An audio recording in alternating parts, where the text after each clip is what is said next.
Hey everyone, welcome to Daksha Gowda channel. ಇವತ್ತು ನಾನು cover ಮಾಡ್ತಿರೋ topic the most requested topic. So ಮನೇಲಿ ಕೂತ್ಕೊಂಡೆ ಹೇಗೆ ನನ್ನ ಮಗಳನ್ನ ಹಿಡ್ಕೊಂಡು 20 kgs ವೆಯ್ಟ್ ಲಾಸ್ ಮಾಡಿದೆ ಅಂತ. ಸೊ ಎಷ್ಟೊಂದು ಜನ ಕೇಳ್ತಾ ಇದ್ರಿ ಹೇಗೆ ಮಾಡ್ತಾ ಇದ್ದೀರಾ, ಹೇಗೆ ಅಂತ. ಇವತ್ತು ಅಂದ್ಕೊಂಡೆ ನನ್ನ ಬ್ಯಾಕ್ಗ್ರೌಂಡ್ ಕೊಡೋಣ. ಬ್ಯಾಕ್ಗ್ರೌಂಡ್ ಜೊತೆಗೆ ಯಾವ ಥರ ನನ್ನ ಮನೆಯಲ್ಲಿ ಏನೇನು ಮಾಡಿ ನನ್ನ 20 kgs ವೆಯ್ಟ್ ಲಾಸ್ ಆಗೋಕ್ಕೆ ಹೆಲ್ಪ್ ಆಯಿತು ಅಂತ. ಬಿಕಾಸ್ ಒಂದು ಎಳೆ ಮಗು ಮನೇಲಿದ್ದಾಗ ಒಬ್ಬ ತಾಯಿಗೆ ಆಚೆಗಡೆ ಹೋಗಿ ಜಿಮ್ಮಲ್ಲಿ ವರ್ಕೌಟ್ ಮಾಡೋದು ಸಖತ್ ಕಷ್ಟ. ಅನ್ಲೆಸ್ ಅಂಡ್ ಅಂಟಿಲ್ ನಿಮಗೆ ಆ ಥರ ಮನೇಲಿ ಸಪೋರ್ಟ್ ಕೂಡ ಇರಬೇಕು, ಮನೇಲಿ ಜನ ಇರಬೇಕು. ಇಲ್ಲ ಅಂತ ಹೇಳಿದ್ರೆ ನಮ್ಗೆ ಆಗಲ್ಲ, ಕರೆಕ್ಟಾ?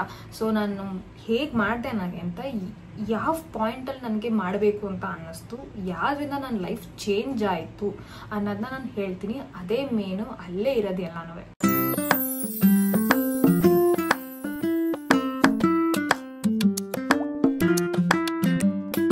ಟು ಸ್ಟಾರ್ಟ್ ಆಫ್ ವಿತ್ ಏನಂತ ಹೇಳಿದ್ರೆ, ನಾನು ಫಸ್ಟು ನಂದು ಬ್ಯಾಕ್ಗ್ರೌಂಡ್ ಕೊಡ್ತೀನಿ ಆಯಿತಾ. ನಾನು ಚಿಕ್ಕ ವಯಸ್ಸಿಂದನೂ ಐ ಆಮ್ ಅ ಚೆಬಿ ಗರ್ಲ್. ನಾನೇನು ಯಾವಾಗಲೂ ಫುಲ್ ಸ್ಲಿಮ್ ಆಗಿದ್ದು ಈ ಸಣ್ಣಕ್ಕಿರೋ ಕ್ಯಾಟಗರಿಗಂತೂ ಬಂದೇ ಇಲ್ಲ. ಯಾವಾಗಲೂ ನಾನು ಚಬಿ ಗರ್ಲೆ. ಸೊ ಯೂಶಲಿ ನಾನು ಚಿಕ್ಕ ವಯಸ್ಸಿಂದ ನಾನು ಡುಮ್ಮಿ ಅಂತ ಅನ್ಸ್ಕೊಂಡೇ ಬೆಳೆದಿರೋದು. ಅದು ಬಿಟ್ಟು ಎಷ್ಟು ಸಣ್ಣಕ್ಕಿದೆಯಾ ಅಂತ ಯಾರೂ ಅಂದಿಲ್ಲ. ಮಧ್ಯದಲ್ಲಿ ಕಾಲೇಜ್ ಟೈಮಲ್ಲಿ ಅವಾಗ ಇದ್ದಕ್ಕಿದ್ದಂಗೆ ಫುಲ್ ಮೋಟಿವೇಶನ್ ಬಂದು ಸಡನ್ನಾಗಿ ಒಂದು ಸ್ವಲ್ಪ ಸಣ್ಣ ಆಗಿಬಿಡುವೆ. ಅವಾಗೇನು ಸಣ್ಣ ಆಗಿದೆಯಾ ಅನ್ನೋರು, ಆಮೇಲೆ ಬಿಟ್ಬಿಡುವೆ, ಪುನಃ ತಪ್ಪಾಗುವೆ, ಪುನಃ ಏನು ತಪ್ಪಾಕಿದ್ಯಾ ಅನ್ನೋರು, ಇಲ್ಲ ಡುಮ್ಮಿನೇ ನೀನು ಏನು ಮಾಡು, ನೀನು ಡುಮ್ಮಿನೇ, ಸಣ್ಣ ಗಿಣ್ಣಲ್ಲ ಆಗಲ್ಲ, ಇವೆಲ್ಲ ತಲೆ ಕೆಡ್ಸ್ಕೊಂಬೇಡ ಅಂತಾನೆ ಎಲ್ಲರ ಕೈಲೂ ನನ್ನ ಜ್ಞಾನಗಳನ್ನ ಕೊಡಿಸ್ಕೊಂಡೇ ಬೆಳ್ದಿರೋದು. ನಂದು ಮ್ಯಾರೇಜ್ ಆದಮೇಲೆ, ಮ್ಯಾರೇಜ್ ಆಗಿ ಒಂದು ವಾರಕ್ಕೇ ನನಗೆ ಸಖತ್ತು ಹೆಲ್ತ್ ಅಪ್ಸೆಟ್ ಆಗೋಕ್ಕೆ ಸ್ಟಾರ್ಟ್ ಆಯಿತು. ಹಿಂಸೆ ಆಗೋದು, ಸಡನ್ನಾಗಿ ಟಯರ್ಡ್ ಆಗ್ಬಿಡೋದು. ನಾನು ಎದ್ದೇಳ್ಬೇಕಾದ್ರೆ, ಬೆಳಗ್ಗೆ ಎದ್ದೇಳ್ತೀನಿ ಅಂತ ಅನ್ಕೊಳ್ಳಿ, ಎದ್ದ ತಕ್ಷಣ ಟಯರ್ಡ್ನೆಸ್ಸು. ಹೊರ್ಗಡೆ ಹೋಗ್ಬೇಕಂತ ಹೇಳಿದ್ರೆ ನನಗೆ ಇಷ್ಟನೇ ಆಗಲ್ಲ, ಅಷ್ಟು ಟಯರ್ಡ್ನೆಸ್. ಸೊ ಡಾಕ್ಟರ್ನ ಹೋಗಿ ನಾನು ಕನ್ಸಲ್ಟ್ ಮಾಡಿದಾಗ ಅವ್ರು ಹೇಳಿದ್ರು, ಎಂಡೋಸ್ಕೋಪಿ ಮಾಡಿದ್ರು ಆಯ್ತಾ. ಎಂಡೋಸ್ಕೋಪಿ ಮಾಡಿ ಚೆಕ್ ಮಾಡಿದ್ಮೇಲೆ ಅವ್ರು ಹೇಳಿದ್ರು ಹಿಯಾಟಲ್ ಹರ್ನಿಯಾ ಇದೆ, ನಾನು ವೆಯ್ಟ್ನ ಕಮ್ಮಿ ಮಾಡ್ಕೋಬೇಕು ಅಂತ ಅಂದರು. ಸರಿ ಆಯಿತು ಅಂತ ಹೇಳಿದೆ. ಆ್ಯಕ್ಚುಲಿ ಲೈಫ್ ಅವಾಗ ಸಖತ್ ಈಸಿ ಇತ್ತು, ಬಿಕಾಸ್ ನನಗಿನ್ನ ಮಗು ಇರಲಿಲ್ಲ. ಅವಾಗ ಏನಂತ ಹೇಳಿದ್ರೆ ಜಿಮ್ಮಿಗೆ ಹೋಗ್ಬೋದು ಆ್ಯಂಡ್ ಹೊರಗಡೆ ಏನಾದರೂ ಡಯಟ್ ಮಾಡೋದು ಈಸಿ. ಯಾರು ನನ್ನ ಮೇಲೆ ಡಿಪೆಂಡೆಂಟ್ ಇಲ್ಲ. ನನ್ನ ಹಸ್ಬೆಂಡಿಗೆ ಮಾತ್ರ ಫುಡ್ ಏನು ಕುಕ್ ಮಾಡ್ಕೊಡ್ಬೇಕು ಅದನ್ನು ಮಾಡಿಕೊಟ್ಬಿಟ್ರೆ ನನ್ನ ಲೈಫ್ ಈಸಿಯಾಗಿ ತೊಗೊಂಬಂದಿತ್ತು. ಬರೀ ನನ್ನ ಆಫೀಸು ಮತ್ತು ನನ್ನದು ಫುಡ್ ಹ್ಯಾಬಿಟ್ಸು ಆ್ಯಂಡ್ ಜಿಮ್ ಈಸಿಯಾಗಿ ಮೇಂಟೈನ್ ಮಾಡ್ಬೋದಾಗಿತ್ತು. ಬಟ್ ಸೀರಿಯಸ್ನೆಸ್ ಬರಬೇಕಲ್ವ ಆವಾಗಲೂ ಏನು ಸೀರಿಯಸ್ನೆಸ್ ಬರಲಿಲ್ಲ. ನನ್ನ ಹೆಲ್ತ್ ಅಪ್ಸೆಟ್ ಆಗ್ತಿದೆ ಅಂದ್ರೂ ನಂಗೆ ಸೀರಿಯಸ್ನೆಸ್ ಬರಲೇ ಇಲ್ಲ. ಅದಾದಮೇಲೆ ನನ್ನ ಮದುವೆ ಆಗಿ ಒಂದು 7 ತಿಂಗಳಿಗೆ ಪ್ರೆಗ್ನೆಂಟ್ ಆದೆ ಆಯಿತಾ. ಸೊ ಪ್ರೆಗ್ನೆಂಟ್ ಆದಾಗ ನಾನು ಒಂದು 79 kgs ಇದ್ದೆ. So 79 kgs is already too much ಅಲ್ವಾ. ಡಾಕ್ಟರ್ ಹೇಳಿದ್ರು, ಆಲ್ರೆಡಿ ನೀನು ಜಾಸ್ತಿ ವೆಯ್ಟ್ ಇದೆಯಾ, ಒಂದು 11 kg ವೆಯ್ಟ್ ಗೇನ್ ಆಗು ಸಾಕು, ಅದ್ರ ಮೇಲೆ ಗೇನ್ ಆಗಬೇಡ. ಗೇನ್ ಆದರೆ ಅದನ್ನು ರೆಡ್ಯೂಸ್ ಮಾಡೋದು ಕಷ್ಟ ಆಗುತ್ತೆ, ಫ್ಯೂಚರಲ್ಲಿ ನಿಂಗೆ ಪ್ರಾಬ್ಲಮ್ಸು ಜಾಸ್ತಿ ಬರುತ್ತೆ ಅಂತ. ಸರಿ ಆಯಿತು ಅಂತಂದೆ. ಬಟ್ ಅದನ್ನು ಕಂಟ್ರೋಲ್ ಮಾಡೋದು ಹಿಂಗೆ. ಇನಿಷಿಯಲ್ ಏನಾಯ್ತು ಅಂದರೆ ನನಗೆ ವಾಮಿಟಿಂಗ್ ತುಂಬ ಜಾಸ್ತಿ ಇತ್ತು ಪ್ರೆಗ್ನೆನ್ಸಿ ಟೈಮಲ್ಲಿ. ಎಷ್ಟು ಅಂದರೆ ಏನು ತಿನ್ನೋಕ್ಕೂ ಆಗ್ತಾ ಇರಲಿಲ್ಲ. ಏನು ತಿಂದರೂ ವಾಂತಿ ಇದೇ ಆಗೋದು, ಸರಿನಾ. ಸೊ ಹಿಂಗೆ ಆಗಬೇಕಾದ್ರೆ ಏನಾಯಿತು, ನಾನು 79 ಇದ್ದೋಳು 73ಗೆ ಬಂದ್ಬಿಟ್ಟೆ, ಬರೀ ವಾಮಿಟ್ ಮಾಡಿ. ಆವಾಗ ಏನಾಯಿತು, ಡಾಕ್ಟರು ನನಗೆ ಸಪ್ಲಿಮೆಂಟ್ಸ್ ಕೊಡೋಕೆ ಸ್ಟಾರ್ಟ್ ಮಾಡಿದ್ರು. ನನಗೆ ಈ ಥರ ಪ್ರೆಗ್ನೆನ್ಸಿ ಟೈಮಲ್ಲಿ ವೆಯ್ಟ್ ಲಾಸ್ ಮಾಡೋದು ಒಳ್ಳೇದಲ್ಲ ಅಂದ್ಬಿಟ್ಟು ಸಪ್ಲಿಮೆಂಟ್ಸ್ ಕೊಡೋಕೆ ಸ್ಟಾರ್ಟ್ ಮಾಡಿದ್ರು. ಅದು ತಗೊಂಡಿದ್ದು ಟರ್ರದ ವೆಯ್ಟ್ ಗೇನ್ ಆಗ್ಬಿಟ್ಟೆ ಆಯಿತಾ. ನಾನು ಮಗು ಹುಟ್ಟೋ ದಿನ ಆಯಿತಾ, ಅವತ್ತು ಚೆಕ್ ಮಾಡಿದಾಗ 85 to 86 ಇದ್ದೆ. ಅಷ್ಟು KGಗೆ ಬಂದು ನಿಂತಿದೆ. ಸೊ ಅದೇ ಹಿಂಗೋಗಿ ಹಿಂಗೆ ಬಂದು ಹೆಂಗೋ ಮಾಡಿ 86ಗೆ ಬಂದು ನಿಂತ್ಕೊಂಡೆ. ಸೊ 86 ಆಯಿತು. ಮಗು ಹುಟ್ಟಿದ ಮೇಲೆ ನಾನು 83, 82 ಮಧ್ಯದಲ್ಲಿದ್ದೆ, ಓಕೆನಾ. ನನ್ನ ಮಗಳು ಹುಟ್ಟಿದ ಮೇಲೆ ಎಷ್ಟು ಕಷ್ಟ ಆಗ್ತಿತ್ತು ಅಂತ ಹೇಳಿದ್ರೆ, ಸೊ ನಿಮಗೆಲ್ಲ ಈಗ ಆಲ್ರೆಡಿ ಗೊತ್ತು, ನಾನು ನನ್ನ ಹಸ್ಬೆಂಡ್ ಇಬ್ಬರೇ ಸೇರ್ಕೊಂಡು ನನ್ನ ಮಗಳನ್ನ ಬೆಳೆಸಿರೋದು, ಅವಳು ಹುಟ್ಟಿದ ದಿನದಿಂದ ಅಂತ, ಕರೆಕ್ಟಾ. ತುಂಬ ಡಿಮಾಂಡ್ ಇತ್ತು ನನ್ನ ಲೈಫಲ್ಲಿ. ಯಾವ ಥರ ಅಂತ ಹೇಳಿದ್ರೆ, ಅವಳನ್ನ ಕಂಪ್ಲೀಟ್ ಟೇಕ್ ಕೇರ್ ಮಾಡಬೇಕಾಗಿತ್ತು. ಸೊ ನನಗೆ ಇನ್ನೊಂದು ಹ್ಯಾಂಡ್ ಇರಲಿಲ್ಲ ಅವಳನ್ನ ನೋಡ್ಕೊಳ್ಳೋಕ್ಕೆ ಅಂತ. ನನ್ನ ಮಗಳನ್ನ ಎತ್ಕೊಳ್ಳೋದಂದ್ರೆ ಎಷ್ಟು ಕಷ್ಟ ಆಗೋದು ಅಂತ ಹೇಳಿದ್ರೆ, 2 ತಿಂಗಳು ಮಗು ಇಷ್ಟೇ ಇದೆ ಪುಟ್ಟುಗೆ. ಅವಳನ್ನ ಎತ್ಕೊಂಡ್ಬಿಟ್ರೆ ಒಂದು 2-3 ನಿಮಿಷಕ್ಕೆ ಸುಸ್ತಾಗ್ಬಿಡೋದು ನನಗೆ.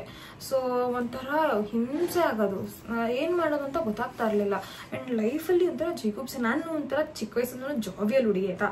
ನನಗೆ ಎಲ್ಲ ಸಣ್ಣ ಖುಷಿನೂ ಅನುಭವಿಸ್ಬೇಕು ಅನ್ನೋದು ಆಸೆ. ನನಗೆ ದೊಡ್ಡದು ಇದೇ ಬೇಕಂತ ಏನಿಲ್ಲ, ಎಂಥ ಚಿಕ್ಕ ವಿಷಯದಲ್ಲೂ ನಂಗೆ ಖುಷಿ ಕಾಣುತ್ತೆ. ಸೊ ನಾನು ಯಾವಾಗಲೂ ಹಂಗೆ ಬೆಳೆದಿರೋದ್ರೆ ನನ್ನ ಮಗಳ ಜೊತೆ ಆಟ ಆಡೋದು, ಅವಳ ಜೊತೆ ಟೈಮ್ ಸ್ಪೆಂಡ್ ಮಾಡೋದು, ಅವಳ ಜೊತೆ ಎಷ್ಟೊಂದು ಮೆಮೊರೀಸ್ ಕ್ರಿಯೇಟ್ ಮಾಡಬೇಕು ಅನ್ನೋದು ನಂಗೆ ತುಂಬಾನೇ ಇಷ್ಟ. ಮನ್ಸುದ್ ಮಾಡು ಅಂತ ಹೇಳ್ತಾ ಇದೆ, ಬಟ್ ನನ್ನ ಬಾಡಿ ಸಪೋರ್ಟ್ ಮಾಡ್ತಾ ಇಲ್ಲ. ಒಂದಿನ ಹಿಂಗೆ ನನ್ನ ಮಗಳನ್ನ ಎತ್ಕೊಂಡು ಸುಮ್ಮನೆ ಡ್ಯಾನ್ಸ್ ಮಾಡಬೇಕು ಅಂತ ಆಸೆ ಆಯ್ತು. ಹಿಂಗೆ ಅದೊಂದು ರೀಲ್ಸ್ ನೋಡ್ತಾ ಇದ್ದೆ ಆಯ್ತಾ, ಅವಾಗ ಹಿಂಗೆ ಅವಳನ್ನ ಡ್ಯಾನ್ಸ್ ಮಾಡೋಣ ಅಂತ ನೋಡಿ ಎತ್ಕೊಂಡು ಒಂದು 2-3 ನಿಮಿಷ ಹಿಂಗೆ ಅಂದೆ ಅಷ್ಟೇ. ಸೊಂಟ ಗಿಂಟ ಮೈಕೈ ನಾವೆಲ್ಲ ಬಂದ್ಬಿಟ್ಟು ಫುಲ್ ಸುಸ್ತಾಗ್ಬಿಟ್ಟೆ. ಆಮೇಲೆ ಹೋಗ್ತಾ ಹೋಗ್ತಾ ನಿಂತ್ಕೊಂಡು ಪಾತ್ರೆ ತೊಳೆಯೋಕ್ಕಾಗ್ತಾ ಇರಲಿಲ್ಲ. ನನ್ನ ಬ್ಯಾಕ್ ಪೇನ್ ತುಂಬ ಬರೋದು, ಅಷ್ಟು ಬ್ಯಾಕ್ ಪೇನ್, ಆಮೇಲೆ ನೀ ಪೇನ್ ಬರೋದು. ಒಂಥರ ನನಗೆ ಬಾಡಿಯಲ್ಲಿ ಎಷ್ಟು ಹಿಂಸೆ ಆಗೋದು ಅಂದರೆ ನನಗೆ ನನ್ನ ವೇಟ್ ಜಾಸ್ತಿ ಅಂತ ಅನ್ಸೋಕೆ ಸ್ಟಾರ್ಟ್ ಆಗೋಗಿತ್ತು. ಆಮೇಲೆ ಮನೆಯಿಂದ ಆಚೆ ಬರೋಕ್ಕೆ ಇಷ್ಟ ಆಗ್ತಾ ಇರಲಿಲ್ಲ. ಓಲ್ಡ್ ಕ್ಲೋತ್ಸ್ ಅಂತೂ ಒಂದೇ ಒಂದು ಫಿಟ್ ಆಗ್ತಾ ಇರಲಿಲ್ಲ. ಒಂದೇ ಒಂದು ನನಗೆ ಚೇಂಜ್ ಮಾಡಬೇಕು ವಾರ್ಡ್ರೋಬ್ನ ಅಂದರೆ ಇಡೀ ವಾರ್ಡ್ರೋಬಲ್ಲಿ ಚೇಂಜ್ ಮಾಡಬೇಕು. ಬಿಕಾಸ್ ಯಾವ್ದಂದರೆ ಯಾವ ಬಟ್ಟೆನೂ ನನಗೆ ಫಿಟ್ ಆಗ್ತಾ ಇಲ್ಲ. ಸೊ ಆ ಥರ ಹೋಗಿತ್ತು. ಆ್ಯಂಡ್ ನನ್ನ ಹಸ್ಬೆಂಡ್ ಬಾ ಹೋಗ್ಬಿಟ್ಟು ಶಾಪಿಂಗ್ ಮಾಡ್ಕೊಂಬರೋಣ ಅಂತ ಅಂದರು. ಸರಿ ಅಂದ್ಬಿಟ್ಟು ಹೋದರೆ ನಾನು ಮಿನಿಮಮ್ 3XL 4XL ಬಟ್ಟೆಗಳೇ ತೊಗೋಬೇಕು. ಆ್ಯಕ್ಚುಲಿ 2XL ಬಟ್ಟೆಗಳು ಆಗೋದು ಆಯಿತಾ, ಆದರೆ ಅದು ಬಾಡಿ ಫಿಟ್ಟಿಂಗ್ ಆಗೋದು. ಬಾಡಿ ಫಿಟ್ಟಿಂಗ್ ಹಾಕೊಂಡ್ರೆ ಒಂಥರ ಕೆಟ್ಟದಾಗ ಕಾಣಿಸ್ತಿದೆ ಅಂತ ನಾನು ಏನು ಮಾಡ್ತಾಯಿದ್ದೆ, ನಾನು ಆ್ಯಕ್ಚುಲ್ ಏನು ಸೈಜ್ ಇದ್ದೀನಿ ಅದಕ್ಕಿಂತ 1 ಸೈಜ್ ಅಥವಾ 2 ಸೈಜ್ ಜಾಸ್ತಿ ತೊಗೊಳ್ಳುವೆ. ಫುಲ್ ತೊಗೊಳೆ ಬಟ್ಟೆ ಇರಬೇಕು. ಸೊ ನಾನು ಇರೋ ಸೈಜ್ಗಿಂತ ಡಬಲ್ 3 ಕಾಣಿಸ್ತಾ ಇದೆ. ಅದು ಓಕೆ ಇತ್ತು ನನಗೆ, ಬಟ್ ನಂಗೆ ಅದು ಬಾಡಿ ಹಗಿಂಗ್ ಇವಾಗ ಹಾಕಿದ್ದೀನಿ ನೋಡಿ ಟೀ ಶರ್ಟ್, ನಂಗೆ ಈ ಥರ ಎಲ್ಲ ಹಾಕಕ್ಕೆ ಇಷ್ಟ ಆಗ್ತಾ ಇರಲಿಲ್ಲ. ಫುಲ್ ದೊಡ್ಡ ಬಟ್ಟೆಗಳು ಹಿಂಗೆ ನೇತಾಡೋದು, ಒಳ್ಳೆ ಭೂತ ಥರ ನೇತಾಡುವೆ. ಸೊ ಆ ಥರ ಬಟ್ಟೆಗಳನ್ನ ನಾನು ಚೂಸ್ ಮಾಡ್ತಾ ಇದ್ದು, ನಾನು ಅದನ್ನೇ ಹಾಕೊತಾ ಇದ್ದು.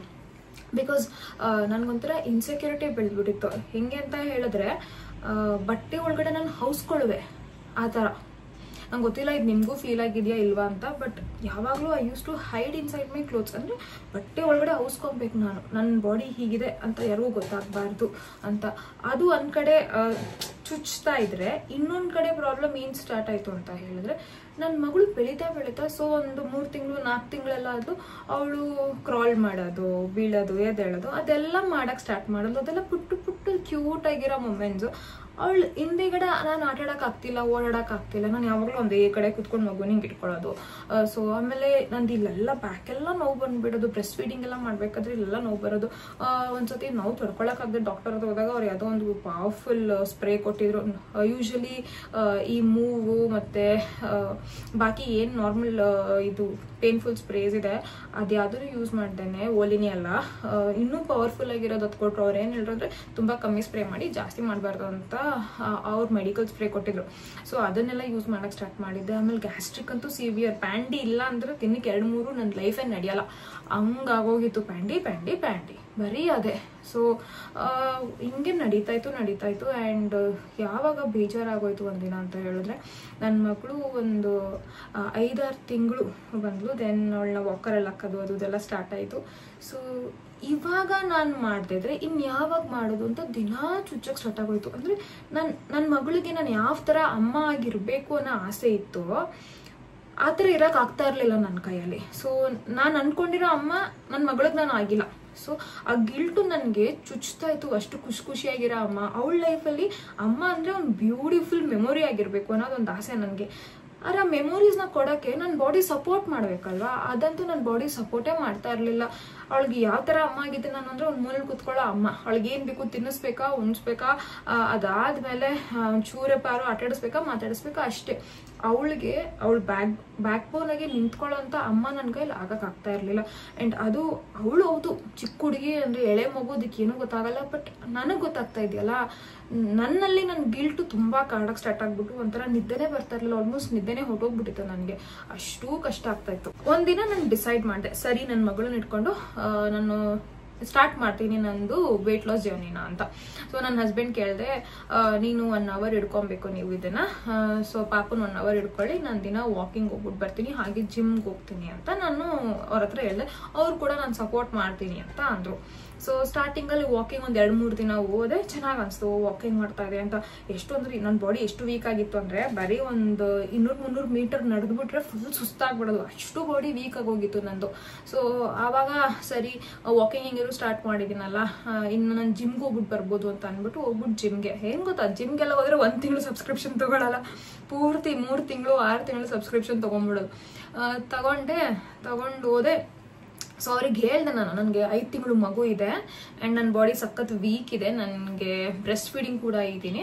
ಸೊ ನಂದು ವೆಯ್ಟ್ ಲಾಸ್ ಅಂದರೆ ನಂದು ಎಕ್ಸಸೈಸ್ ಏನಿರುತ್ತೆ ಅದು ನೀವು ನೋಡ್ಕೊಂಡು ಕೊಡಬೇಕು ಅಂತ ನಾನು ಹೇಳಿದ್ದೆ, ಸರಿನಾ. ಆದರೆ ಅವ್ರಿಗೆ ಅದು ಎಷ್ಟು ಅರ್ಥ ಆಯಿತೋ ಬಿಡ್ತೋ ಗೊತ್ತಿಲ್ಲ, ಅವ್ರಿಗಂತೂ ಅರ್ಥ ಆಗಿಲ್ಲ ಅಂತ ಮಾತ್ರ. ಆಮೇಲೆ ನನಗೆ ಇವಾಗ ಅರ್ಥ ಆಗ್ತಾ ಇದೆ, ಆವಾಗ ನನಗೇನು ಗೊತ್ತು ಏನೂ ಗೊತ್ತಿಲ್ಲ. ಸೊ ಅವ್ರು ಹೋದೆ, ನಾನು ಹೇಳಿದೆ ಓಕೆ ಡನ್ ಅಂತ ಅಂದ್ಬಿಟ್ಟು ರಿಜಿಸ್ಟ್ರ್ ಮಾಡ್ಕೊಂಡ್ಮೇಲೆ ಹೋದೆ. ಬಟ್ ಎಲ್ಲ ಜಂಪಿಂಗ್ ಜಾಕ್ಸ್ ಇಂದ ಹಿಡಿದು ಎಲ್ಲ ಹೆವಿ ಎಕ್ಸಸೈಸ್ ಸ್ಟಾರ್ಟಿಂಗಲ್ಲೇ ಶುರು ಹಚ್ಚಿಸ್ಬಿಟ್ರು ಆಯ್ತಾ. ಅದು ಏನಾಯ್ತು, 4 ದಿನಕ್ಕೆ ಫಸ್ಟ್ 2 days ಫುಲ್ ವಾಮಿಟ್ ಆಗೋಯ್ತು. ನಾನು ಜಿಮ್ ಒಂದಿನ ಅಂತೂ ಜಿಮ್ ಅಲ್ಲೇ ಇರೋ ರೆಸ್ಟ್ ರೂಮಲ್ಲೇ ಹೋಗಿ ವಾಮಿಟ್ ಮಾಡ್ಬಿಟ್ಟಿದ್ದೆ, ನಂಗೆ ತಡ್ಕೊಳಕ್ಕಾಗ್ತೆ. ಆಮೇಲೆ ನೆಕ್ಸ್ಟ್ ಇನ್ನ 2 ದಿನ ಪುಷ್ ಮಾಡ್ಕೊಂಡೋದೆ, ಕರೆಕ್ಟಾಗಿ 4 ದಿನ ಎಣಿಸ್ಕೊಂಡಾಗ 4 ದಿನ ಹೋದೆ. ಈ ದಿನ ಆಗಲ್ಲ ನನ್ನ ಕೈಯೆಲ್ಲ ಬಿಟ್ಬಿಟ್ಟೆ. ಸೊ ಸಬ್ಸ್ಕ್ರಿಪ್ಷನ್ ಏನು ತಗೊಂಡಿದ್ದೆ ಎಲ್ಲ ವೇಸ್ಟ್ ಆಗೋಯ್ತು, ಒಟ್ಟೋಯ್ತು ಹಂಗೇನೆ, tata bye bye see you. So ಅದರಿಂದ ಏನೂ ಹೆಲ್ಪ್ ಆಗಿಲ್ಲ ಆ್ಯಂಡ್ ಇನ್ನೂ ಜಾಸ್ತಿ ಡಿಮೋಟಿವೇಟ್ ಆಗ್ಬಿಟ್ಟೆ. ಯಾವ ಥರ ಅಂತ ಹೇಳಿದ್ರೆ ನನ್ನ ಕೈಲಿ ಏನೂ ಮಾಡೋಕ್ಕಾಗಲ್ಲ ಅನ್ನೋ ಪೊಸಿಷನ್ಗೆ ಬಂದು ನಾನು ನಿಂತ್ಕೊಂಬಿಟ್ಟೆ. ಇವಾಗ ಎಷ್ಟು ಡಿಮೋಟಿವೇಶನ್ ಇದೆ ಅಂತ ಹೇಳಿದ್ರೆ ನನ್ನ ಲೈಫೇ ಮುಗ್ದೋಗಿದೆ, ನನ್ನ ಕೈಲಿ ಮೂವ್ನೇ ಮಾಡೋಕ್ಕಾಗಲ್ಲ.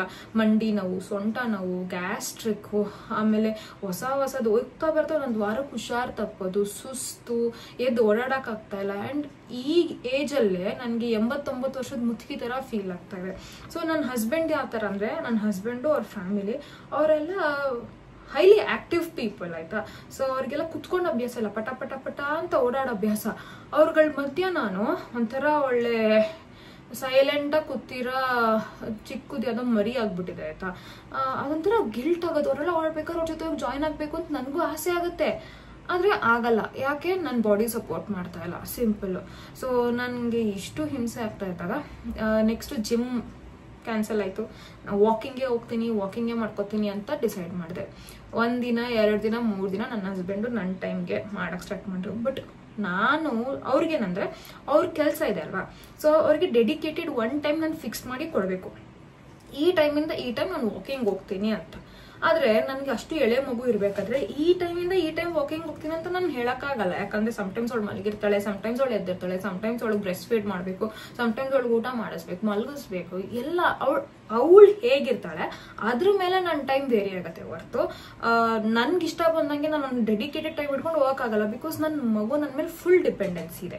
ನನ್ನ ಹಸ್ಬೆಂಡ್ಗೆ ನಾನು ಹೇಗೆ ಕೊಡಲಿ ಒಂದು ಫಿಕ್ಸ್ ಟೈಮ್ನ ಅದು ಕೊಡೋಕ್ಕಾಗ್ತಾ ಇರಲಿಲ್ಲ. ಸೊ ಅವಾಗ ನಾನು ಏನು ಮಾಡಿದೆ ಅಂತ ಹೇಳಿದ್ರೆ, ಅದು ಅಷ್ಟೇ ಒಂದು 2-3 ದಿನ ನಡೆಯಿತು ಚೆನ್ನಾಗಿ ವಾಕಿಂಗ್ ಅಂತ. ಅದಾದಮೇಲೆ ವಾಕಿಂಗು ಚೊಪ್ಪು ಆಯಿತಾ.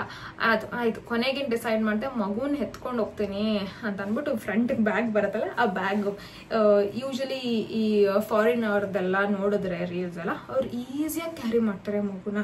ಆದರೆ ನಾನು ಏನು ರಿಯಾಲಿಟಿ ಅರ್ಥ ಮಾಡ್ಕೊಳ್ಳಿಲ್ಲ ಅಂತ ಹೇಳಿದ್ರೆ, ಆ ಥರ ಬ್ಯಾಗ್ನ ಕ್ಯಾರಿ ಮಾಡೋಕ್ಕೆ ನಾನು ಫಾಲೋ ಮಾಡಿದೆಲ್ಲ ಫಿಟ್ನೆಸ್ ಇರೋರ ಪೇಜು. ಸೊ ಅವ್ರು ಆಲ್ರೆಡಿ ಫಿಟ್ ಇರೋದ್ರಿಂದ ಅವ್ರಿಗೆ ಅಷ್ಟೊಂದು ಡಿಫ್ರೆನ್ಸ್ ಆಗಲ್ಲ ಮಗುನ ಎತ್ಕೊಂಡು ಆರಾಮಾಗಿ ವಾಕ್ ಮಾಡೋದು. ಸೊ ನನ್ನ ಬಾಡಿ ಕಂಪ್ಲೀಟಾಗಿ ವೀಕ್ ಇತ್ತು, ಆಬ್ವಿಯಸ್ಲಿ ಮ್ಯಾಟರ್ ಆಗುತ್ತಲ್ವ. ನನ್ನ ಮಗಳನ್ನ ಎತ್ಕೊಂಡು ಒಂದು ಪಕ್ಕದ ಕ್ರಾಸ್ಗೆ ಹೋಗೋಷ್ಟು ನಂಗೆ ಸುಸ್ತಾಗ್ಬಿಡ್ತಾ ಇತ್ತು, ಸುಮ್ಮನೆ ಅಲ್ಲಿ ಯಾವ್ದಾದ್ರು ಕಟ್ಟೆ ಮೇಲೆ ಕುತ್ಕೊಂಡ್ಬಿಡ್ತಾ ಇದೆ. ಸೊ ಅದು ಮಾಡಿದೆ. ಆಮೇಲೆ ದಿನ ಅವಳನ್ನ ಎತ್ಕೊಂಡು ಹೋಗೋಕೆ ಹೋದರೆ ಫುಲ್ ಬ್ಯಾಕ್ ಪೇನ್ ಬರೋದು, ಶೋಲ್ಡರ್ ಪೇನ್ ಬರೋದು. ಸೊ ನನಗೆ ಎಷ್ಟು ಏನದು ಹೆಲ್ಪ್ ಆಗುತ್ತೆ ಅಂತ ಅನ್ಕೊಂಡು ಅದು ಉಲ್ಟಾ ಆಗ್ತಾಯಿತ್ತು ಆ್ಯಂಡ್ ಜಾಸ್ತಿ ಪ್ರಾಬ್ಲಮ್ ಕಾಸ್ ಆಗ್ತಾಯಿತ್ತು. ಆವಾಗಲೂ ಅಷ್ಟೇ ಏನು ಮಾಡೋದು ಅಂತ ಗೊತ್ತಾಗಲಿಲ್ಲ. ದೆನ್ ಅದನ್ನು ಡ್ರಾಪ್ ಔಟ್ ಮಾಡಿಬಿಟ್ಟೆ. ಸೊ ಹಿಂಗೆ ಎಷ್ಟೊಂದು ಟ್ರಯಲ್ಸ್ ಆ್ಯಂಡ್ ಎರರ್ಸ್ ಮಾಡಿ ಡ್ರಾಪ್ ಔಟ್ ಮಾಡಿ ಒಂದಿನ ಡಿಸೈಡ್ ಮಾಡಿದೆ. ಸೊ ಹಿಂಗೆ ಡಿಸೈಡ್ ಮಾಡ್ತಾನೆ ನನ್ನ ಮಗಳು 1.5 ವರ್ಷಕ್ಕೆ ಬಂದ್ಬಿಟ್ಲು ಆಯಿತಾ. ಸೊ ಅವಳು 1.5 ವರ್ಷ ಇರಬೇಕಾದ್ರೆ ಹಿಂಗೆ ಒಂದಿನ ಡಿಸೈಡ್ ಮಾಡಿದೆ, ಯೋಚನೆ ಮಾಡಿದೆ, ನಾನು ಇದನ್ನೆಲ್ಲ ಬದಲಾಯಿಸ್ಬೇಕು. ಹೇಗೆ ಬದಲಾಯಿಸ್ಲಿ? ಮನೇಲಿ ಇತ್ಕೊಂಡು ಬದಲಾಯಿಸ್ತೀನಿ. ಮನೇಲಿ ಇತ್ಕೊಂಡೆ ಮನೆ ಊಟನೇ ಮಾಡಿಕೊಂಡು ನಾನು ಬದಲಾಯಿಸ್ಬೇಕು. ಒಂದು ಕಡೆ ನಾನು ಬ್ರೆಸ್ಟ್ ಫೀಡಿಂಗ್ ಇದ್ದೇನೆ, ಇನ್ನೊಂದು ಕಡೆ ನನ್ನ ಮಗಳು ನನ್ನ ಮೇಲೆ ಡಿಪೆಂಡೆಂಟ್ ಇದ್ದಾಳೆ, ನಾನು ಅವಳನ್ನ ಬಿಟ್ಟು ಎಲ್ಲಿ ಹೋಗೋಕ್ಕಾಗಲ್ಲ. ಇನ್ನೊಂದು ಕಡೆ ನಾನು ಏನೇ ಮಾಡಿದ್ರು ಮನೆ ಒಳಗಡೆನೇ ಮಾಡಬೇಕು. ಬಿಕಾಸ್ ನಾನು ಆಚೆಗಡೆ ಹೋಗ್ತೀನಿ ಅಂದರೆ ನಾನು ಯಾರ ಮೇಲಾದ್ರೂ ಡಿಪೆಂಡ್ ಆಗ್ತೀನಿ. ಸೊ ನಾನು ಈ ಜರ್ನಿನ ನಾನು ಇಂಡಿಪೆಂಡೆಂಟ್ ಆಗೇ ತೊಗೋಬೇಕು. ಬಿಕಾಸ್ ಯಾರೂ ಹೆಲ್ಪ್ ಮಾಡೋಕ್ಕಾಗಲ್ಲ. ಫಿಟ್ನೆಸ್ ಜರ್ನಿಯಲ್ಲಿ ಯಾರೂ ಹೆಲ್ಪ್ ಮಾಡೋಕ್ಕಾಗಲ್ಲ. ಮ್ಯಾಕ್ಸಿಮಮ್ ನೀವು ಲಕ್ಕಿ ಇದ್ರೆ ನಿಮ್ಮ ಸಪೋರ್ಟ್ಗೆ ಅಂತ ನಿಮ್ಮ ಫ್ಯಾಮಿಲಿಯವರು ನಿಮ್ಮ ಮಗುನ ಕ್ಯಾರಿ ಮಾಡ್ಬೋದು ಸ್ವಲ್ಪದು, ಬಟ್ ಬಾಕಿದೆಲ್ಲ ನೀವೇ ಮಾಡ್ಕೋಬೇಕು. ಸೊ ಆ ಥರ ಎಲ್ಲ ಇರಬೇಕಾದ್ರೆ ನಾನು ಯೋಚನೆ ಮಾಡಿದೆ. ನಾನು ಫಸ್ಟ್ ಕೂತ್ಕೊಂಡು ಯೋಚನೆ ಮಾಡಿ ಬರ್ಕೊಂಡೆ ಯಾವ ವಿಷಯದಲ್ಲಿ ನನಗೆ ಡಿಪೆಂಡೆನ್ಸಿ ಇದೆ ಅಂತ. ಒಂದು ಮಗುನ ಎತ್ಕೊಳ್ಳೋ ವಿಷಯದಲ್ಲಿ ಡಿಪೆಂಡೆನ್ಸಿ ಇದೆ, ನಾನು ವರ್ಕೌಟ್ ಮಾಡೋ ಟೈಮಲ್ಲಿ ಮಗುನ ಯಾರು ಇಟ್ಕೋಬೇಕು ಅನ್ನೋ ಡಿಪೆಂಡೆನ್ಸಿ ಇದೆ, ನಾನು ಜಿಮ್ಗೆ ಹೋಗ್ಬೇಕು ಅಂದರೆ ಯಾರನ್ನಾರು ಕಾಯ್ಕೋಬೇಕು ಅನ್ನೋ ಡಿಪೆಂಡೆನ್ಸಿ ಇದೆ. ಸೊ ಊಟ ಈಗ ಬೇರೆ ಸಪ್ಲಿಮೆಂಟ್ಸ್ ಮೇಲೆ ಡಿಪೆಂಡ್ ಆದ್ರೆ ಎಷ್ಟು ದಿನ ತಗೋಬಹುದು. ನನ್ನ ಮಗಳಿಗೆ ಬ್ರೆಸ್ಟ್ ಫೀಡ್ ಮಾಡೋದ್ರಿಂದ ಈ ಸಪ್ಲಿಮೆಂಟ್ಸ್ ತಗೊಳ್ಳೋದು ಒಳ್ಳೇದಾ ಕೆಟ್ಟದಾ ಅದು ಗೊತ್ತಿಲ್ಲ. ಅದು ನನ್ನ ಬಾಡಿಯಲ್ಲಿ ಏನ್ ಮಾಡುತ್ತೆ ಅದು ನನಗೆ ಗೊತ್ತಿಲ್ಲ. ಅದು ಡಾಕ್ಟರ್ ರೆಕಮೆಂಡೆಡ್ ಇಲ್ಲ, ರ್ಯಾಂಡಮ್ ಆಗಿ ಏನೋ ನೋಡಿ ತಗೊಳಕ್ಕಾಗಲ್ಲ. ಸೊ ಊಟದ ಮೇಲೂ ಡಿಪೆಂಡೆನ್ಸಿ ಇದೆ. ಸೊ ಈ ಎಲ್ಲಾ ಡಿಪೆಂಡೆನ್ಸಿ ಒಂದೊಂದಾಗಿ ನಾನು ಡಿಸ್ಕಾರ್ಡ್ ಮಾಡಿ ಅದನ್ನ ಇಂಡಿಪೆಂಡೆಂಟ್ ಮಾಡ್ಕೊಂಡು ಬಂದ್ರೆ ನಾನು ನನ್ನ ಹೆಲ್ದಿ ಲೈಫ್ನ ಅಚೀವ್ ಮಾಡ್ಬೋದು ಅನ್ನೋದೊಂದು ಕ್ಲಾರಿಟಿ ಸಿಕ್ಬಿಡ್ತು. ಸೊ ಇವಾಗ ನಂದು ಒಂದು ಪರ್ಪಸ್ ಇತ್ತು. ಪರ್ಪಸ್ ಆಫ್ ಲೈಫ್ ಏನಂದ್ರೆ ನನ್ನ ಮಗಳಿಗೆ ನಾನು ಯಾವ ತರ ತಾಯಿಯಾಗಿರ್ಬೇಕು ಅದನ್ನ ನಾನು ಅಚೀವ್ ಮಾಡಬೇಕು. ಆಯ್ತಾ, ಅದಕ್ಕಿಂತ ಜಾಸ್ತಿ ನಂದು ಇನ್ನೇನು ಪರ್ಪಸ್ ಇರಲಿಲ್ಲ. ನಾನು ಈ ತರ ಸ್ಲಿಮ್ ಆಗಿ ಕಾಣಬೇಕು, ಇಷ್ಟೇ ಚೆನ್ನಾಗಿರ್ಬೇಕು, ಅದು ಯಾವುದು ನನ್ನ ತಲೆಯಲ್ಲಿ ಓಡ್ತಾ ಇರಲಿಲ್ಲ. ನನ್ನ ತಲೆಯಲ್ಲಿ ಓಡಿದ್ ಒಂದೇ ವಿಷಯ, ನನ್ನ ಮಗಳಿಗೆ ನಾನು ಅನ್ಕೊಂಡಿರೋ ತರ ಜಾವಿಯಲ್ ಅಮ್ಮ ಆಗಿರ್ಬೇಕು, ಆ ಹ್ಯಾಪಿ ಮಾಮ್ ಆಗಿರ್ಬೇಕು ಅನ್ನೋದು ಒಂದೇ ನನ್ನ ತಲೆಯಲ್ಲಿ ಓಡ್ತಾ ಇದ್ದು. ಸೊ ನನ್ನ ಹೆಲ್ತ್ ಪ್ರಾಬ್ಲಮ್ಮು ನನಗೆ ಏನದು ಮೋಟಿವೇಶನ್ ಕೊಡಲಿಲ್ಲ. ಒಬ್ರು ಡುಮ್ಮಿ ಅಂದಿದ್ದು ನಂಗೆ ಮೋಟಿವೇಶನ್ ಕೊಡಲಿಲ್ಲ. ಜನಗಳೆಲ್ಲ ನೋಡ್ಕೊಂಡು ಆಡ್ಕೊಂಡಿದ್ದು ನಂಗೆ ಮೋಟಿವೇಶನ್ ಕೊಟ್ಟಿಲ್ಲ. ಬಿಕಾಸ್ ನಂಗೆ ಅಷ್ಟೊಂದೆಲ್ಲ ನಾನು ಚುಚ್ತಾನೆ ಇರಲಿಲ್ಲ. ಒಬ್ಬೊಬ್ರಿಗೆ ಒಂದೊಂದು ಟ್ರಿಗರ್ ಪಾಯಿಂಟ್ಸ್ ಇರುತ್ತೆ. ಸೊ ನನ್ನ ಟ್ರಿಗರ್ ಪಾಯಿಂಟ್ಸು ನನ್ನ ಮಗಳಾಗಿದ್ಲು. ಸೊ ನಿಮ್ಮ ಟ್ರಿಗರ್ ಪಾಯಿಂಟ್ ಏನಾಗಿತ್ತು ಅಂತ ನೀವು ಫಿಗರ್ ಔಟ್ ಮಾಡ್ಕೊಬೇಕು. ಅದನ್ನ ಫಿಗರ್ ಔಟ್ ಮಾಡಿದ್ಮೇಲೆ ಈ ಜರ್ನಿ ಸಖತ್ ಸ್ಮೂತ್ ಆಗ್ಬಿಡುತ್ತೆ. ಬಿಕಾಸ್ ಇದು ಫಿಸಿಕಲ್ ಜರ್ನಿ ಅಲ್ಲ, ಮೆಂಟಲ್ ಜರ್ನಿ. ಆಯ್ತಾ, ತುಂಬಾ ರಿಸರ್ಚ್ ಮಾಡಿದ್ದೀನಿ. ಅಂಡ್ ಇನ್ನೊಂದು ಹೇಳ್ಬೇಕು, ನನ್ನ ಜರ್ನಿ ಸ್ಟಾರ್ಟ್ ಮಾಡೋಕ್ಕಿಂತ ಮುಂಚೆ ನಾನು ಬುಕ್ಸ್ ಓದಕ್ಕೆ ಸ್ಟಾರ್ಟ್ ಮಾಡಿದೆ. ತುಂಬಾ ಅಂದ್ರೆ ತುಂಬಾ ಬುಕ್ಸ್ ಓದಿದ್ದೀನಿ. ಈ ಸತಿ ನಾನು ವೆಯ್ಟ್ ಲಾಸ್ ಮಾಡಿದ್ರೆ ಕರೆಕ್ಟಾಗಿ ವೆಯ್ಟ್ ಲಾಸ್ ಮಾಡಬೇಕು. ಸೊ ನನ್ನ ಕಾಲೇಜ್ ಡೇಸ್ ಅಲ್ಲಿ ಅರ್ಲಿ 20s ಅಲ್ಲೆಲ್ಲ ವೆಯ್ಟ್ ಲಾಸ್ ರ್ಯಾಂಡಮ್ ಆಗಿ ಮಾಡ್ತಾ ಇದ್ನಲ್ಲ. ಊಟ ಬಿಟ್ಬಿಡೋದು, ತಿಂಡಿ ಬಿಟ್ಬಿಡೋದು, ಬ್ಲ್ಯಾಕ್ ಕಾಫಿ ಕುಡಿಯೋದು, ಆಪಲ್ ಸಿಡರ್ ವೆನಿಗರ್ ಕುಡಿಯೋದು, ಆ ಥರ ಎಲ್ಲ ಡಿಟಾಕ್ಸ್ ವಾಟರ್ಸ್ ಕುಡಿಯೋದು, ಆಮೇಲೆ ಜ್ಯೂಸ್ ಡಯಟ್ ಮಾಡೋದು, ಫ್ಯಾಟ್ ಡಯಟ್ಸ್ ಮಾಡೋದು, ಕೀಟೋ, ಆಮೇಲೆ ಇಂಟರ್ಮಿಟೆಂಟ್, ಅದು ಯಾವುದು ಫಾಲೋ ಮಾಡೋಕೆ ನಂಗೆ ಇಷ್ಟ ಇರಲಿಲ್ಲ. ನನಗೊಂದು ಬ್ರೆಸ್ಟ್ ಫೀಡಿಂಗ್ ಮಗು ಇದೆ, ಅದನ್ನ ತಲೆಯಲ್ಲಿ ಇಟ್ಕೊಂಡು ನಾನು ಇದನ್ನ ಸ್ಟಾರ್ಟ್ ಮಾಡಬೇಕು ಹೆಲ್ದಿ ಜರ್ನಿನ ಅಂತ ಯೋಚನೆ ಮಾಡಿದೆ. ಆ್ಯಂಡ್ ನಮ್ಮ ಕಿಚನ್ಗಿಂತ ಬೇರೆ ಯಾವ ಜಾಗನೂ ಬೇಡ, ಅದನ್ನ ಹಿಡ್ಕೊಂಡೆ ಏನು ಮಾಡ್ಬೋದು ಅನ್ನೋದು ನಾನು ಡಿಸೈಡ್ ಮಾಡ್ಕೊಂಡೆ. ಸೊ ನಾನು ಬುಕ್ಸ್ ಎಲ್ಲ ಓದಿ ಓದಿ ಓದಿ ಒಂದಷ್ಟು ಬಾಡಿ ಮೇಲೆ, ಬಾಡಿ ಕಾಂಪೋಸಿಷನ್ ಮೇಲೆ, ಆ್ಯಂಡ್ ನಾವು ತಿನ್ನೋ ಊಟ ಯಾವ ಥರ ನಮ್ಮ ಬಾಡಿ ಮೇಲೆ ಇಂಪ್ಯಾಕ್ಟ್ ಆಗುತ್ತೆ ಅದ್ರ ಮೇಲೆಲ್ಲ ರಿಸರ್ಚ್ ಮಾಡಿ ಮಾಡಿ ಮಾಡಿ ಒಂದು ಲೆವೆಲಿಗೆ ಬಂದೆ. ಸೊ ಸ್ಟಾರ್ಟಿಂಗಲ್ಲಿ ನಾನು ಅದನ್ನು ಒಂದೊಂದು ಸಣ್ಣದು ಅಳವಡಿಸ್ಕೊಳ್ಳೋಕೆ ಸ್ಟಾರ್ಟ್ ಮಾಡಿದೆ. ಸೊ ಯಾವ ಥರ ಸ್ಟಾರ್ಟ್ ಮಾಡಿದೆ, ನಾನು ಡೈಲಿ ಅಟ್ ಎನಿ ಕಾಸ್ಟ್ ಒಂದು 10 ನಿಮಿಷ ಮೂವ್ ಮಾಡಬೇಕು, ಎಷ್ಟು ಸುಸ್ತಾದರೂ ಪರವಾಗಿಲ್ಲ. ಆಯ್ತಾ, ಒಂದು 10 ನಿಮಿಷ ಮೂವ್ಮೆಂಟ್ ಸ್ಟಾರ್ಟ್ ಮಾಡಿದೆ. ಅದ್ರ ಜೊತೆಗೆ ನಾವು ತಿನ್ನೋ ಡಯಟ್ ಯಾವ ಥರ ಸ್ಟಾರ್ಟ್ ಮಾಡಿದೆ ಅಂದರೆ, ನಾನು ಫುಲ್ ರಿಸ್ಟ್ರಿಕ್ಷನ್ ಇಂದ ಹೋಗಲಿಲ್ಲ. ನಾನು ಯಾವ ಡಯಟು ಲೈಫ್ ಲಾಂಗ್ ಫಾಲೋ ಮಾಡೋಕ್ಕಾಗತ್ತೆ ಆ ಡಯಟ್ನ ಮಾತ್ರ ಮಾಡ್ತೀನಿ ಅಂತ ನಾನು ಡಿಸೈಡ್ ಮಾಡ್ಕೊಂಡೆ. ಆಯ್ತಾ, ಸೊ ಆವಾಗ ಸಿಂಪಲ್ ಆಗಿರೋ ಡಯಟ್ ಅಂದರೆ ಬೆಳಿಗ್ಗೆ ತಿನ್ನೋದು, ಮಧ್ಯಾಹ್ನ ಊಟ ಮಾಡೋದು, ರಾತ್ರಿ ಊಟ ಮಾಡೋದು, ಈ 3 ಊಟದ ಮಧ್ಯೆ ಒಂದೊಂದು ಸ್ನ್ಯಾಕು. ಸೊ ದಿನಕ್ಕೆ 5 ಮೀಲ್ಸ್ ತರ ಡಿವೈಡ್ ಮಾಡ್ಕೊಂಡೆ. ಅಂಡ್ ರಾತ್ರಿ ಊಟನೂ ಅಷ್ಟೇ ಲೇಟ್ ನೈಟ್ 9 ಗಂಟೆ 10 ಗಂಟೆಲಿ ತಿನ್ನೋದನ್ನ ಅವಾಯ್ಡ್ ಮಾಡಿ ಮಲ್ಗಕ್ಕೆ 2 ಅವರ್ ಮುಂಚೆ ತಿನ್ನೋ ತರ ಪ್ಲಾನ್ ಮಾಡ್ಕೊಂಡು ತಿನ್ನಕ್ಕೆ ಸ್ಟಾರ್ಟ್ ಮಾಡಿದೆ. ಆಯ್ತಾ, ಅಂಡ್ ಊಟನೂ ಅಷ್ಟೇ ನಾನು ಏನು ಮಾಡಿದೆ, ಅನ್ನಗಿನ್ನ ಬಿಡಕ್ ಹೋಗಿಲ್ಲ. ಬಿಕಾಸ್ ಅನ್ನ ಬಿಟ್ಟು ನಾವು ಜಾಸ್ತಿ ದಿನ ಬದುಕಕ್ಕಾಗಲ್ಲ. ಕರೆಕ್ಟಾ, ನಾವು ಸೌತ್ ಇಂಡಿಯನ್ಸ್ ಬೇರೆ, ನಮಗೆ ಹುಟ್ಟಿದಾಗಿಂದ ಬರೀ ಅನ್ನ ತಿಂದೆ ಅಭ್ಯಾಸ. ನಮಗೆ ಅನ್ನ ಒಂದು ಗ್ರೇನ್ ಅನ್ನಕ್ಕಿಂತ ಅದು ನಮ್ಮ ಎಮೋಷನ್. ಸೊ ಅದನ್ನ ತಿಂದ್ರೇನೆ ನಮ್ಗೆ ಊಟ ಅಂತ ಅನ್ಸುತ್ತೆ. ಸೊ ಅನ್ನ ಮಾತ್ರ ನಮ್ಗೆ ಬಿಡಕ್ಕೆ ಯೋಚನೆ ಇರಲಿಲ್ಲ, ನಾನು ಬಿಡ್ಲೂ ಇಲ್ಲ, ಇವತ್ತಿಗೂ ಬಿಟ್ಟಿಲ್ಲ. ಅನ್ನ ಬಿಡಕ್ಕಾಗಲ್ಲ. Next tea coffee addict. ದಿನಕ್ಕೊಂದು 7-8 ಗ್ಲಾಸ್ ಟೀ ಕಾಫಿ ತಗೋತಾ ಇದೆ. ಆಯ್ತಾ, ಸೊ ಅದನ್ನೇನು ಮಾಡಿದೆ, ನಂಗೆ ಬಿಡಕ್ಕೆ ಇಷ್ಟ ಇರಲಿಲ್ಲ. ಒಂದು ಬಿಟ್ರೆ ತಲೆನೋವು ಬರ್ತಾಯಿತ್ತು, ಅದೆಲ್ಲ ಆಗ್ತಾಯಿತ್ತು. ಅದನ್ನೇನು ಮಾಡಿದೆ ಅಂದರೆ 7-8 ಗ್ಲಾಸ್ ಇರೋದನ್ನ ದಿನಕ್ಕೆ 2ರಿಂದ 3 ಗ್ಲಾಸ್ ತಗೊಬಂದೆ. 2ರಿಂದ 3 ಗ್ಲಾಸ್ ಕುಡಿತಾ ಇದೆ. ಹೋಗ್ತಾ ಹೋಗ್ತಾ ಹೋಗ್ತಾ ಒಂದು ಫುಲ್ ಗ್ಲಾಸಿಂದ 3/4 ಗ್ಲಾಸು, ಆಮೇಲೆ ಹೋಗ್ತಾ ಹೋಗ್ತಾ ಹೋಗ್ತಾ ಒಂದು 2 ವಾರ 3/4 ಗ್ಲಾಸಿಂದ ಅರ್ಧ ಗ್ಲಾಸಿಂದ 80 ml to 10 ml 100 ml ಬಂದು ನಿಂತಿದ್ದೀನಿ. ಸೊ ಪರ್ ಸರ್ವಿಂಗ್ 80 ml ಇಂದ 100 ml ತಗೋತೀನಿ. ಆಯ್ತಾ, ದಿನಕ್ಕೆ 3 ಗ್ಲಾಸ್ ಇವತ್ತಿಗೂ ತಗೋತೀನಿ. ಶುಗರ್ ಅಂತೂ ಬಿಟ್ಟಿಲ್ಲ, ಶುಗರ್ ಹಾಕೊಂಡೇ ತಗೋತೀನಿ. ಈ ಶುಗರ್ಲೆಸ್ ಕ್ಯಾಪ್ಸ್ಯೂಲ್ಸು ಅದು ಇದು ಅವೆಲ್ಲ ತಗೊಳ್ಳೋ ಬದಲು ನಾನು ಶುಗರೇ ಹಾಕೋತೀನಿ. ನಂಗೆ ಗೊತ್ತಿರಲಿ ನನಗೆ ಶುಗರ್ ತಿಂತಾ ಇದ್ದೀನಿ ಅಂತ ನಂಗೆ ಗೊತ್ತಿರಬೇಕು. ಸೊ ಆ ಶುಗರೇ ಹಾಕೊಂಡು ಶುರು ಹಚ್ಕೊಂಡೆ. ಆಯ್ತಾ, ಇದಾದ್ಮೇಲೆ ನೆಕ್ಸ್ಟ್ ನಾನು ಚೇಂಜ್ ಮಾಡಿದ್ದೇನಂತ ಹೇಳಿದ್ರೆ ಊಟದ ಪ್ಯಾಟ್ರನ್ನು. ಸೊ ಯೂಶಲಿ ಏನು ಮಾಡ್ತಾ ಇದ್ವಿ, ಮನೇಲಿ ಬಿರಿಯಾನಿ ಮಾಡಿದ್ರೆ, ಚಿಕನ್ ಮಾಡಿದ್ರೆ ಬಿರಿಯಾನಿ ರೈಸು ಚಿಕನ್ ಅಷ್ಟೇ ತಿಂತಾ ಇದ್ದು. ನಾನು ವೆಜಿಟೇಬಲ್ಸ್ನ ಇನ್ಕ್ಲೂಡ್ ಮಾಡೋಕ್ಕೆ ಸ್ಟಾರ್ಟ್ ಮಾಡಿದೆ. ವೆಜಿಟೇಬಲ್ಸ್ ಯಾವ ಥರ ಇನ್ಕ್ಲೂಡ್ ಮಾಡ್ತೀನಿ, ನಾವು ಏನೇ ಮಾಡಲಿ ಅಡುಗೆ ರಾ ತಿನ್ನೋಕೆ ಇಷ್ಟ ಇಲ್ಲ ಅಂದರೆ ಪಲ್ಯದ ಮೂಲಕ, ಇಲ್ಲ ದೋಸೆ ಒಳಗಡೆ ಸಣ್ಣ ವೆಜಿಟೇಬಲ್ಸ್ ಹಾಕೊಳ್ಳೋದ್ರ ಮೂಲಕ, ಆ ಥರ ಒಟ್ಟಿನಲ್ಲಿ indirect consumption not direct consumption. Vegetable ಒಂದು ಬ್ರೇಕ್ಫಾಸ್ಟಲ್ಲಿ ಇಲ್ಲ ಅಂತ ಹೇಳಿದ್ರು, ಲಂಚ್ ಆ್ಯಂಡ್ ಡಿನ್ನರಲ್ಲಿ ಮ್ಯಾಂಡೇಟ್ರಿ. ಇದನ್ನು ತಗೊಬಂದೆ ಆಯಿತಾ. ಆ್ಯಂಡ್ ಬ್ರೇಕ್ಫಾಸ್ಟಲ್ಲಿ ಫ್ರೂಟ್ಸ್ ಮ್ಯಾಂಡೇಟ್ರಿ. ಸೊ ದಿನಾಗಲೂ ನಾನು ಫ್ರೂಟ್ಸು ವೆಜಿಟೇಬಲ್ಸು ಅಲಾಂಗ್ ವಿತ್ ನಾನು ಏನು ಫುಡ್ಡು ನಾನು ನಾರ್ಮಲಾಗಿ ಅನ್ನ ಸಾರು ಏನು ಮನೇಲಿ ತಿಂತೀವಿ ಅದೆಲ್ಲ ನಾನು ಇನ್ಕ್ಲೂಡ್ ಮಾಡೋಕ್ಕೆ ಸ್ಟಾರ್ಟ್ ಮಾಡಿದೆ. ಇದಿಷ್ಟ ಆದಮೇಲೆ ನೆಕ್ಸ್ಟ್ ಏನು ಮಾಡಿದೆ ಅಂತ ಹೇಳಿದ್ರೆ ಈ 10 minutes ಬೇಸಿಕ್ ವರ್ಕೌಟ್ ಇತ್ತಲ್ಲ ನಂದು ಲೋವರ್ ಬಾಡಿ ಅಂದರೆ ಮಾಮಿ ಪೂಜ್ ಮೇಲೆ ವರ್ಕ್ ಮಾಡೋಕ್ಕೆ ಸ್ಟಾರ್ಟ್ ಮಾಡಿದೆ. ಆ್ಯಂಡ್ ದೆನ್ ನಾನು ಸ್ಟ್ರೆಂತ್ ಟ್ರೈನಿಂಗ್ ಹೆಂಗೆ ಸ್ಟಾರ್ಟ್ ಮಾಡಿದೆ ಅಂತ ಹೇಳಿದ್ರೆ ನೀವು ನಕ್ಬಿಡ್ತೀರಾ. ಡಂಬಲ್ಸ್ ಗಿಂಬಲ್ಸ್ ಎಲ್ಲ ತೊಗೊಳ್ಳೋ ಧೈರ್ಯ ಇರಲಿಲ್ಲ, ಬಿಕಾಸ್ ನನ್ನ ಮೇಲೆ ನನಗೆ ಕಾನ್ಫಿಡೆನ್ಸ್ ಇರಲಿಲ್ಲ. ಏನು ಮಾಡಿದೆ, ಮನೇಲಿ 500 ml 2 ಬಾಟ್ಲು ಇಟ್ಕೊಂಡು ಎತ್ತೋದು ಆಯಿತಾ. ಅದನ್ನ ಎತ್ತಬೇಕು ಇದೆಲ್ಲ ಫುಲ್ ಶಿವರ್ ಆಗೋದು ಆಯಿತಾ, ಹಂಗಾಗೋದು. ಆಮೇಲೆ ಓಕೆ ಅದು ಬಾಟ್ಲ್ ಸಖತ್ ಈಸಿ ಅನ್ಸಕ್ಕೆ ಸ್ಟಾರ್ಟ್ ಆಯಿತು. ನೆಕ್ಸ್ಟ್ ಏನು ಮಾಡಿದೆ, 1 ಲೀಟ್ರ್ ಬಾಟ್ಲ್ ಎತ್ತಕ್ಕೆ ಸ್ಟಾರ್ಟ್ ಮಾಡಿದೆ. ಅದು 1 ಲೀಟ್ರ್ ಬಾಟ್ಲ್ ಹಿಂಗೆ ಇಟ್ಕೊಂಡಂಗೆ ಇಷ್ಟಪ್ಪ ಆಗ್ಬಿಡೋದು, ಅದನ್ನ ಎತ್ತಕ್ಕೆ ಕಷ್ಟ ಆಗೋದು ಆಯಿತಾ. ಆದರೂ ಮಾಡುವೆ. ಆಮೇಲೆ ಹಂಗೆ ಹೋಗ್ತಾ ಒಂದು 15 kg ವೆಯ್ಟ್ ಲಾಸ್ ಮಾಡಿದೆ. 14 ಇರಬೇಕು, 14 kg ವೆಯ್ಟ್ ಲಾಸ್ ಮಾಡಿದೆ. 14 kg ವೆಯ್ಟ್ ಲಾಸ್ ಮಾಡಿದ್ಮೇಲೆ ನನ್ನ ಹಸ್ಬೆಂಡ್ ಫುಲ್ ಅವ್ರಿಗೆ ಖುಷಿ ಆಗ್ಬಿಟ್ಟು ನನಗೆ 2 kg ಒಂದು ಡಂಬಲ್ ಗಿಫ್ಟ್ ಮಾಡೋದು. ತುಂಬ ಕ್ಯೂಟ್ ಆಗಿರೋ ಡಂಬಲ್ ಆಯಿತಾ. ಸೊ ಆ 2 kg ಒಂದು ಡಂಬಲ್ ಗಿಫ್ಟ್ ಮಾಡಿದ್ರು. ಅದು ಬಂದು ಆ ಖುಷಿಗೆ ಹಿಂಗೆ ಮಾಡಿ ಮಾಡಿ ಮಾಡಿ ಅದಾದಮೇಲೆ ನೆಕ್ಸ್ಟು 3 kg ಒಂದು ಡಂಬಲ್ ತಗೊಂಡೆ. ಅದಾದಮೇಲೆ ನನ್ನ ಮಗಳು ನಾನು ದಿನ ವರ್ಕೌಟ್ ಮಾಡಬೇಕಾದ್ರೆ ಇದನ್ನು ನಾನು ಹೇಳಲೇಬೇಕು. ಇನಿಷಿಯಲಿ ಅವಳು ನನ್ನನ್ನು ನೋಡಿ ಒಂದೊಂದೇ ಕಾಪಿ ಮಾಡೋಳು. ಇವಾಗ ಬೈ ಮಿಸ್ಟೇಕ್ ಆಗಿ ನಾನು ಕೂತಿದ್ರು ಅವಳೆ ಬಾ ಎಕ್ಸರ್ಸೈಸ್ ಮಾಡೋಣ, ಡಂಬಲ್ ನೋಡ್ಬಿಟ್ರೆ ಸಾಕು ಬಾ ಮಾಡೋಣ ಬಾ, ಅವಳಿಗೆ ಆಕ್ಷನ್ ಅಲ್ಲಿ ಬಾ ಇದು ಮಾಡೋಣ ಬಾ ಅಂತ ಕರೀತಾಳೆ. ಸೊ ಏನಾಯ್ತಂದ್ರೆ ನಾನು ಅನ್ಕೊಂಡಿದ್ನಲ್ಲ ನಾನು ಯಾವ ತರ ತಾಯಿ ಆಗ್ಬೇಕು ನನ್ನ ಮಗಳಿಗೆ ಅಂತ, ಆ ಮೆಮೊರೀಸ್ ಕ್ರಿಯೇಟ್ ಮಾಡಕ್ ಸ್ಟಾರ್ಟ್ ಮಾಡಿದೆ. ಇದು ವೆಯ್ಟ್ ಲಾಸ್ ಜರ್ನಿ ಅನ್ನೋಕ್ಕಿಂತ ನನ್ನ ಲೈಫ್ ವಾಪಸ್ ಬಂದಿದ್ದ ಜರ್ನಿ ಆ್ಯಕ್ಚುಲಿ. ಸೊ ನಾನು ಫುಲ್ ಎನರ್ಜಿ ಬರೋಕ್ಕೆ ಸ್ಟಾರ್ಟ್ ಆಯಿತು. ನನ್ನ ಹಸ್ಬೆಂಡ್ ಜೊತೆ ಚೆನ್ನಾಗಿ ಓಡಾಡೋಕ್ಕೆ ಸ್ಟಾರ್ಟ್ ಮಾಡಿದೆ. ಮನೆ ಕೆಲಸ ಮಾಡಿದ್ರೆ ಸುಸ್ತಾಗೋದು ಕಮ್ಮಿ ಆಯಿತು. ಸ್ಟೇರ್ ಕೇಸ್ ಹತ್ತಿದ್ರೆ ನನ್ನ ಕಾಲು ನೋವು ಬರೋಕ್ಕೆ ಸ್ಟಾಪ್ ಆಯಿತು. ನನ್ನ ಮಗಳನ್ನ ಹಿಡ್ಕೊಂಡು ಇಷ್ಟೊಂದು ಸತಿ ವರ್ಕೌಟ್ ಮಾಡಿದ್ದೀನಿ. ಅವಳನ್ನೇ ವೆಯ್ಟ್ ಥರ ಕ್ಯಾರಿ ಮಾಡಿ ವರ್ಕೌಟ್ ಮಾಡಿರೋದುಂಟು. ಆ್ಯಂಡ್ ಅವಳು ನಾನು ಕೂತಿದ್ರೆ ಬಾ ಡ್ಯಾನ್ಸ್ ಮಾಡೋಣ ಬಾ ವರ್ಕೌಟ್ ಮಾಡೋಣ ಅಂತ ಕರೀತಾಳೆ. ಆಗ ಹೋಗ್ಬಿಟ್ಟು ಅದನ್ನ ನಾನು ಮಾಡ್ಬೋದು. ಅವಳ ಜೊತೆ ತುಂಬಾ ಮೆಮೊರೀಸ್ ಕ್ರಿಯೇಟ್ ಮಾಡ್ಬೋದು. ಆ್ಯಂಡ್ ಅವಳ ಜೊತೆ ಓಡ್ತೀನಿ, ಆಟ ಆಡ್ತೀನಿ, ಡ್ಯಾನ್ಸ್ ಮಾಡ್ತೀನಿ, ಅವಳ ಹಿಂದೆಗಡೆ ಓಡಾಡ್ತಿರ್ತೀನಿ. ಆ್ಯಂಡ್ ಎಷ್ಟೊಂದು ಮೆಮೊರೀಸ್ ಕ್ರಿಯೇಟ್ ಮಾಡಿದೆ. ನಾನು ಯಾವ ಥರ ತಾಯಿ ಆಗಿರ್ಬೇಕಾಗಿತ್ತು ಅವಳಿಗೆ ಅದು ಆಗಕ್ಕಾಯ್ತು. ಸೊ ಇದರಿಂದ ಏನು ಅರ್ಥ ಆಗತ್ತೆ ಅಂದರೆ ನಿಮ್ದು ಡೈಲಿ ಸ್ಮಾಲ್ ಹ್ಯಾಬಿಟ್ಸ್ ಆಯ್ತಾ. ಇನ್ನೊಂದು ಜಂಕ್ ಫುಡ್ ನಾನು ಕಂಪ್ಲೀಟಾಗಿ ಬಿಟ್ಟಿಲ್ಲ. ನನ್ನ ಹಸ್ಬೆಂಡ್ ಫುಲ್ ಫುಡ್ಡಿ. ಯಾವ ಥರ ಅಂದರೆ ಅವ್ರಿಗೆ ಡಿಫ್ರೆಂಟ್ ಆಗಿರೋ ಫುಡ್ನ ಎಕ್ಸ್ಪ್ಲೋರ್ ಮಾಡಬೇಕು ಅನ್ನೋದು ತುಂಬ ಆಸೆ. ಆ್ಯಂಡ್ ಅವ್ರಿಗೆ ಬರೀ ಲೇಟ್ ನೈಟ್ ಎಕ್ಸ್ಪ್ಲೋರಿಂಗೇ ಜಾಸ್ತಿ ಇಲ್ಲ, ಅರ್ಲಿ ಮಾರ್ನಿಂಗು ಇಲ್ಲ ಲೇಟ್ ನೈಟು, ಇದೆರಡೇ ಎಕ್ಸ್ಪ್ಲೋರಿಂಗ್ ಅವ್ರಿಗೆ ಸಖತ್ ಇಷ್ಟ ಇರೋದು. ಸೊ ನಾನೇನು ಮಾಡ್ತೀನಿ ಅಂತ ಹೇಳಿದ್ರೆ ಅವ್ರ ಜೊತೆ ಹೋಗ್ತೀನಿ, ಚೆನ್ನಾಗಿ ತಿನ್ಕೊಂಡು ಬರ್ತೀನಿ. ತಿನ್ಕೊಂಡು ಬಂದಮೇಲೆ ತಿನ್ಬಿಟ್ನಲ್ಲ ಅಂತ ಗಿಲ್ಟ್ಗೆ ಹೋಗೋ ಬದಲು ಇಮಿಡಿಯೇಟಾಗಿ next day I am back on track. ಇನ್ನೆಲ್ಲ ಫುಡ್ಡು ನಾರ್ಮಲಾಗಿ ಹೆಲ್ದಿಯಾಗಿ ಮನೇಲಿ ಮಾಡ್ಕೊಂಡೆ ತಿನ್ನೋದು. ಇವತ್ತು ರಾತ್ರಿ ಹೋಗಿ ಬಿರಿಯಾನಿ ತಿಂದೆ, ನೆಕ್ಸ್ಟ್ ಡೇ ಎದ್ದ ಮೇಲೆ ಒಂದು 500-600 ಗ್ರಾಮ್ ಜಾಸ್ತಿ ಆಗಿದೆ, ದಟ್ ಇಸ್ ಫೈನ್. ಅದಾದಮೇಲೆ next get into your routine, ಪುನಃ healthy lifestyle start.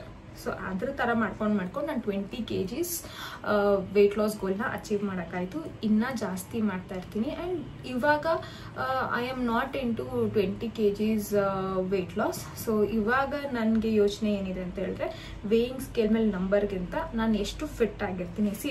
Simple logic ಆಯಿತಾ. ವೇಯಿಂಗ್ ಸ್ಕೇಲ್ ನಂಬರ್ ಮೇಲೆ ನೀವು ಡಿಪೆಂಡ್ ಆಗೋಬದಲು, ಫಾರ್ ಎಕ್ಸಾಂಪಲ್ ಲಾಟ್ ಆಫ್ ಪೀಪಲ್ಗೆ ಏನಾಗುತ್ತೆ ವೇಯಿಂಗ್ ಸ್ಕೇಲ್ ಮೇಲೆ ಅವ್ರದ್ದು ಇದು ಕಾಣಿಸಲ್ಲ, ಏನದು ರಿಸಲ್ಟ್ಸ್ ಕಾಣಿಸಲ್ಲ, ಬಟ್ ಅವ್ರ ಇಂಚ್ ಲಾಸ್ ಆಗ್ತಾ ಇರುತ್ತೆ. ಜೊತೆಗೆ ಅವ್ರಿಗೆ ಎನರ್ಜಿ ಲೆವೆಲ್ಸ್ ಚೇಂಜ್ ಆಗ್ತಾ ಇರುತ್ತೆ. ನಿಮ್ಮ ಡಯಟು ನಿಮ್ಮ ಎನರ್ಜಿನ ಜಾಸ್ತಿ ಮಾಡಬೇಕು, ಡೌನ್ ಮಾಡಬಾರ್ದು. ಇದನ್ನು ತಲೆ ಹಿಡ್ಕೊಳ್ಳಿ. ನೆಕ್ಸ್ಟು ನಿಮ್ಮ ಡಯಟು ಕೂದಲು ಹೇರ್ ಹೆಲ್ತ್ ಇದೆಯಲ್ಲ, ಹೇರ್ ಹೆಲ್ತ್ನ ಚೆನ್ನಾಗಿ ಮಾಡಬೇಕು ಹೊರತು ಕೂದಲು ಉದ್ರೋದು, ಕೂದಲು ಸಣ್ಣ ಆಗೋದು, ಆಮೇಲೆ ಕೂದಲು ಡ್ಯಾಮೇಜ್ ಆಗೋದು ಅದಾಗಬಾರ್ದು. ಆಮೇಲೆ ನಿಮ್ಮ ನೇಲ್ ಹೆಲ್ತು, ನಿಮ್ಮ ನೇಲ್ಸು ಮೊದಲಿಗಿಂತ ಫಾಸ್ಟಾಗಿ ಬೆಳೀತಾ ಇದೆಯಾ, ತಿಕ್ಕಾಗಿದೆಯಾ, ಇದು ಕೂಡ ನಿಮ್ಮ ಹೆಲ್ತಿ ಜರ್ನಿಯಲ್ಲಿ ಕೌಂಟ್ ಆಗುತ್ತೆ. ಓಕೆನಾ. ಆಮೇಲೆ ನಿಮ್ಮ ಸ್ಕಿನ್ ಎಷ್ಟು ಕ್ಲಿಯರ್ ಆಗಿರುತ್ತೆ ವಿತೌಟ್ ಮೇಕಪ್, ಎಷ್ಟು ಫ್ರೆಶ್ ಆಗಿರುತ್ತೆ, ಅದು ಕೂಡ ನಿಮ್ಮ ವೆಯ್ಟ್ ಲಾಸ್ ಜರ್ನಿಯಲ್ಲಿ ನೀವು ಕರೆಕ್ಟ್ ಆಗಿರೋ ವೆಯ್ಟ್ ಲಾಸ್ ಮಾಡ್ತಾ ಇದ್ದೀರಾ, ಹೆಲ್ದಿ ಲೈಫ್ ಸ್ಟೈಲಲ್ಲಿ ಇದ್ದೀರಾ ಅನ್ನೋದು ತೋರಿಸುತ್ತೆ. ಸೊ ಇದೆಲ್ಲ ಥರ ಬಾಡಿಯಲ್ಲಿ ಆಗೋ ಚೇಂಜಸ್ ಕೂಡ ನಿಮ್ಮದು ವೆಯ್ಟ್ ಲಾಸ್ಗೆನೆ. ಆ್ಯಂಡ್ ಅದನ್ನೆಲ್ಲ ನೋಡ್ತಾ ಇದ್ರೆ ನೀವು ತಲೆನೇ ವೇಯಿಂಗ್ ಸ್ಕೇಲ್ ನಂಬರ್ನ ಸೈಡಲ್ಲಿ ಇಟ್ಬಿಡಿ. ಸೊ ಇದ್ರ ಮೇಲೆ ಫೋಕಸ್ ಮಾಡಿ. ಇದನ್ನು ಫೋಕಸ್ ಮಾಡ್ತಿದ್ದಂಗೆ ವೇಯಿಂಗ್ ಸ್ಕೇಲ್ ಅದಾಗದೇ ನಿಮಗೆ ರಿಸಲ್ಟ್ಸ್ ತೋರಿಸುತ್ತೆ. ಐ ಹೋಪ್ ಈ ವಿಡಿಯೋದಲ್ಲಿ ನನಗೆ ಎಷ್ಟಾಗುತ್ತೆ ಅಷ್ಟು ಇನ್ಫಾರ್ಮೇಷನ್ ಕವರ್ ಮಾಡಿದ್ದೀನಿ ಅಂತ. ನಿಮ್ಗೆ ಏನೇ ಡೌಟ್ಸ್ ಇದ್ರೂ ಕಮೆಂಟ್ ಸೆಕ್ಷನಲ್ಲಿ ಹಾಕಿ, ನೆಕ್ಸ್ಟ್ ವಿಡಿಯೋಲ್ಲಿ ನಾನು ಕವರ್ ಮಾಡ್ಕೊಂಡು ಬರ್ತೀನಿ. ಈ ವಿಡಿಯೋ ನಿಮ್ಗೆ ಇಷ್ಟ ಆಯಿತು ಅಂತ ಅನ್ಕೋತೀನಿ. So thank you so much for watching. And ಇನ್ನ ಸಬ್ಸ್ಕ್ರೈಬ್ ಬಟನ್ ಮೇಲೆ ಕ್ಲಿಕ್ ಮಾಡಿಲ್ಲ ಅಂದರೆ ದಯವಿಟ್ಟು ಕ್ಲಿಕ್ ಮಾಡಿ ಸಪೋರ್ಟ್ ಮಾಡಿ. ಮತ್ತಷ್ಟು ಇನ್ಫಾರ್ಮೇಶನ್ ತಗೊಬಂದು ನಿಮ್ಮ ಮುಂದೆ ಬರ್ತೀನಿ. ಅಲ್ಲಿ ತನಕ take care, bye, see you.